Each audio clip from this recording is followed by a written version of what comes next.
En début d'année, on vous parlait du mouvement du 30 mars, un groupement de citoyens qui a décidé de poursuivre en justice les binationaux partis combattre aux côtés de l'armée israélienne à Gaza. Et cette semaine, justement, le mouvement du 30 mars a introduit une plainte contre un franco-israélien qui avait filmé un prisonnier palestinien qui avait été torturé par des militaires de Tsahal. Pour en discuter, nous avons interviewé le président du mouvement du 30 mars, Diab Abou Jaja, qui nous en dit plus sur cette plainte. Une initiative véritablement inédite en France qui, comme il nous l'explique, ne sera certainement pas la dernière.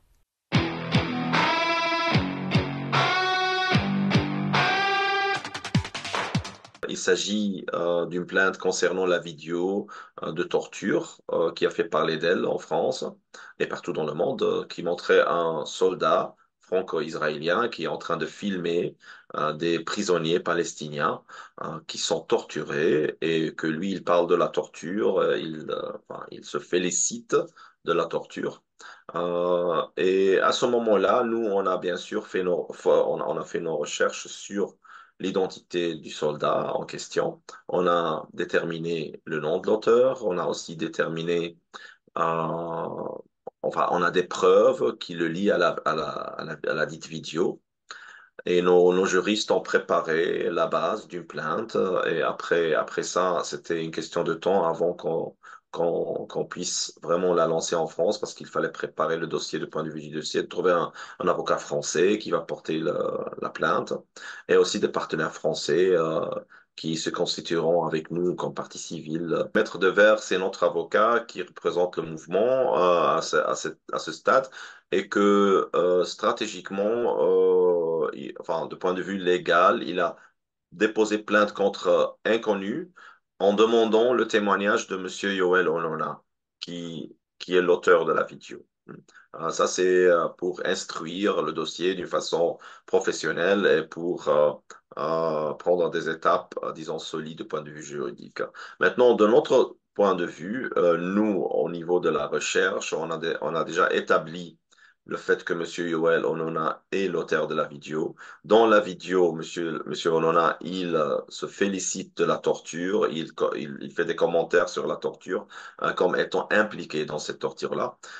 Lui aussi, Monsieur Onona a fait, enfin, il a peut-être fait une faute, mais bon, euh, je ne sais pas s'il est conscient, mais il s'est prononcé devant la chaîne israélienne, la chaîne 13 israélienne, dans un interview où il a de nouveau euh, répété le fait qu'il est l'auteur de la vidéo et qu'il a de nouveau parlé, il a parlé de notre première plainte contre lui au niveau de la CPI, en disant que c'était absurde, en disant que voilà, il se plaignait du fait qu'on a impliqué son neveu en France. En faisant ça, il a affirmé aussi, confirmé le fait que la personne contre laquelle il y avait des plaintes déposées en France, parce qu'on a pensé que c'était l'auteur de la vidéo, n'était pas l'auteur de la vidéo, mais c'était effectivement son neveu auquel il a envoyé la vidéo. Bref, pour nous, il n'y a pas un doute sur l'auteur de la vidéo en question. Il y a un genre de confession de côté de Monsieur Onona par des messages, Telegram, mais aussi devant une chaîne de télévision israélienne. Et on a rajouté tout ça à la plainte, mais bien sûr, il y a le processus légal, enfin, il y a la démarche légale qui doit prendre son cheminement selon les règles et les lois françaises. Et ça, c'est le travail des avocats. Pour nous, ce qui est important, c'est que nous poursuivons notre stratégie de poursuivre les binationaux qui portent des nationalités ou bien qui portent la nationalité d'un pays européen devant les tribunaux nationaux. Ça, c'est pour nous le plus important. Bien sûr, parfois, on dépose une plainte à la CPI ou ailleurs, on soutient des plaintes sur des autres niveaux, ça c'est important aussi. Mais notre travail en tant que mouvement du 30 mars est de poursuivre les binationaux qui participent au génocide ou autres crimes de guerre à Gaza. Mais justement, je voulais revenir donc sur les plaintes qui ont été déposées aux Pays-Bas. Là, on est déjà à un stade un peu plus avancé de la procédure juridique. Et ces plaintes, elles t'ont déjà valu un épisode assez surprenant où tu as reçu la visite de trois policiers suite à un tweet que tu avais écrit relatif donc à une de ces plaintes. Est-ce que tu peux nous en dire plus sur cet épisode assez curieux dans un État démocratique? Tout à fait. Maintenant, pour spécifier, moi, je suis un citoyen belge, j'habite en Belgique, mais effectivement, le mouvement 30 mars, qui est actif aussi aux Pays-Bas, a déposé plusieurs plaintes là-bas. Et comme je suis président de mouvement, bien sûr, on essaie de me tenir responsable de ces plaintes, ce qui est aucun problème. Je suis responsable avec toute l'équipe, bien sûr. Mais ce qui est clair, que le Pays-Bas essaie ou bien les Pays-Bas essaient de créer un sentiment de criminalisation, de doute, de diabolisation un petit peu autour de notre plainte, ce qui est vraiment dommage et ce qui est vraiment aussi surprenant parce qu'il s'agit des citoyens qui prennent la voie légale et juridique pour contester des crimes terribles, de génocide, des crimes contre l'humanité, et à la place de prendre conscience des crimes qui sont commis aussi par des citoyens hollandais, et à la place de prendre conscience de ça et d'effectivement essayer de respecter la démarche légale, on est en train de chercher des petites manières d'un petit peu intimider les militants impliqués comme moi-même et des autres. Et ça, c'est un petit peu surprenant. C'était un dimanche et voilà, je recevais visite, j'ai reçu visite de trois agents de la police fédérale belge qui m'ont dit que bah, ils sont un petit peu désolés d'être là, mais ils sont obligés parce qu'ils ont reçu une demande par Interpol de la part des autorités hollandaises et qu'ils doivent me transmettre un message immédiatement. Et ça, c'est d'effacer un tweet dans lequel je déclare qu'on a déposé une plainte contre un tel soldat. Ah, bien sûr, je communique le nom du soldat. Bien sûr, moi, j'ai refusé de le faire. Ben, les trois agents m'ont remercié pour mon temps. Ils sont partis. Euh, Ce qui est intéressant, c'est que euh, les autorités hollandaises se sentent obligées de sortir de leur chemin pour essayer de m'intimider avec des stratégies pareilles, pour passer un petit peu le message que non seulement nous allons pas poursuivre les soldats hollandais impliqués dans ce génocide, on va vous poursuivre pour avoir eu l'idée de déposer plainte contre ces gens-là. Maintenant, ils n'ont pas une base légale, ils essayent de parler du doxing sur le base que nous, on publie le nom des soldats contre lesquels on dépose plainte, mais légalement, dans la loi hollandaise, il n'y a aucun problème avec ça, c'est complètement légal. Ils ont même pas, parce que nous, doxing, c'est quand tu publies des autres informations, l'adresse par exemple, le numéro de téléphone, et quand tu demandes aux gens d'harceler, mais dans le cadre de la communication juridique, tu as le droit en tant que citoyen de communiquer le nom de la personne contre lequel tu déposes plainte. Ça, c'est garanti dans toutes les lois européennes, inclus aux Pays-Bas. Alors, il n'y a pas une base juridique, même pas pour doxing, qui est quelque chose que nous, on soutient de toute façon pas. Hein. Nous ne sommes pas, enfin, nous sommes pas dans cette démarche. Alors voilà, c'est ça un petit peu ce qui est inquiétant, mais de toute façon, nous ne sommes pas intimidés, nous ne sommes pas le genre à être intimidés. Au contraire, ça nous donne encore plus d'énergie de continuer et ça nous prouve un petit peu, on le sait, mais c'est bien d'avoir des preuves encore davantage que ce que nous sommes en train de faire, ça touche quelque chose. C'est en train vraiment de perturber une certaine impunité. Ou un sentiment d'être au-dessus des lois, au-dessus de la justice, qui est dans certains cercles israéliens et pro-israéliens. Mais c'est aussi ce qui a Dans... motivé le fait que vous ayez déposé plainte contre le Premier ministre israélien Benjamin Netanyahou pour crime de génocide et aussi pour vol de terre. Est-ce que c'est pas un peu naïf de penser qu'on va mettre fin à un génocide en passant par des cours et tribunaux? Mhm. Mettons, moi, je crois toujours dans la démarche juridique, que ça, c'est très important. C'est une voie qu'on doit prendre et on va continuer à la prendre.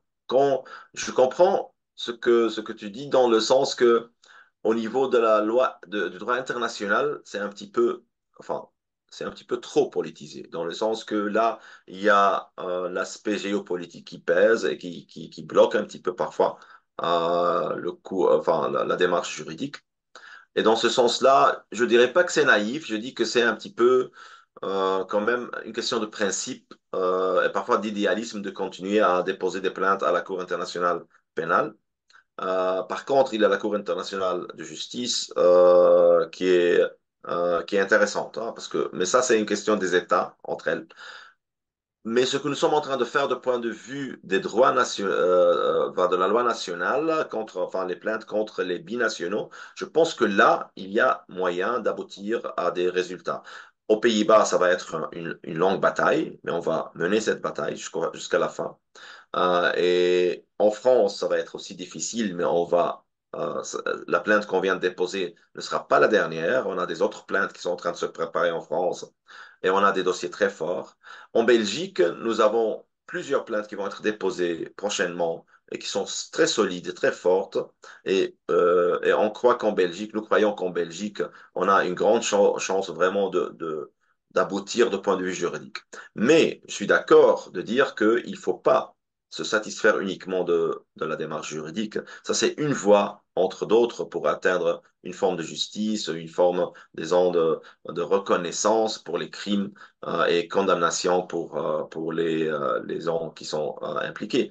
C'est pour ça que nous, par exemple, on travaille sur la voie politique aussi. En fin de compte, nous vivons dans des démocraties où le pouvoir est négocié partiellement ou complètement par des institutions politiques qui sont créées, qui sont formées par des élections.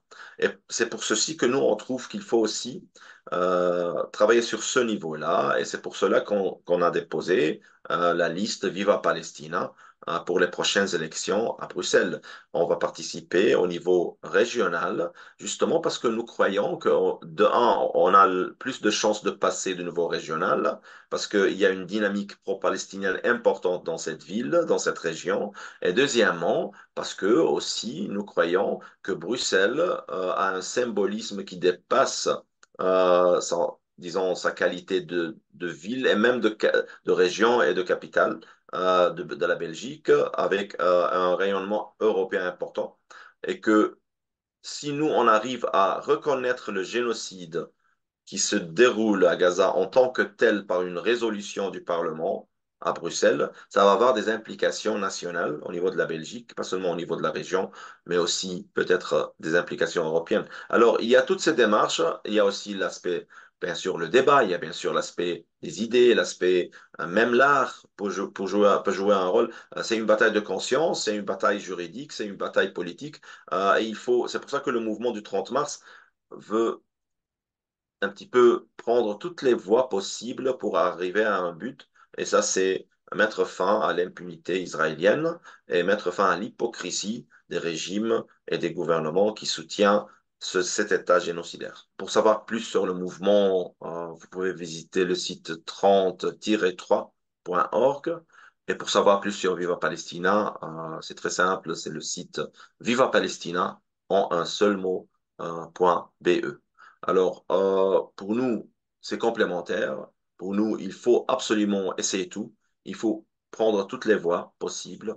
Et voilà, on va continuer à faire ce qu'on peut faire sur le plan juridique, sur le plan politique et sur tous les autres plans aussi. J'en profite de l'opportunité, bien sûr, de faire un appel aux Bruxellois pour nous rejoindre, pour nous apporter leur soutien, ou bien leur idée, ou bien leur critique.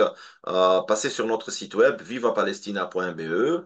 Vous pouvez nous contacter, vous pouvez devenir bénévole. Voilà, on a besoin de vous, c'est le moment. Il faut faire quelque chose maintenant. On ne peut pas s'habituer à ce qui se passe, on ne peut pas normaliser ce qui se passe, on ne peut pas être satisfait avec ce qu'on a déjà fait jusqu'à maintenant. On a besoin de plus d'action, on a besoin de plus d'engagement, et c'est le moment de bouger vraiment. Comme d'habitude, si vous avez aimé cette vidéo, n'hésitez pas à la partager, abonnez-vous à cette chaîne et soutenez-nous en cliquant sur le lien dans la bio ou dans la description de cette vidéo.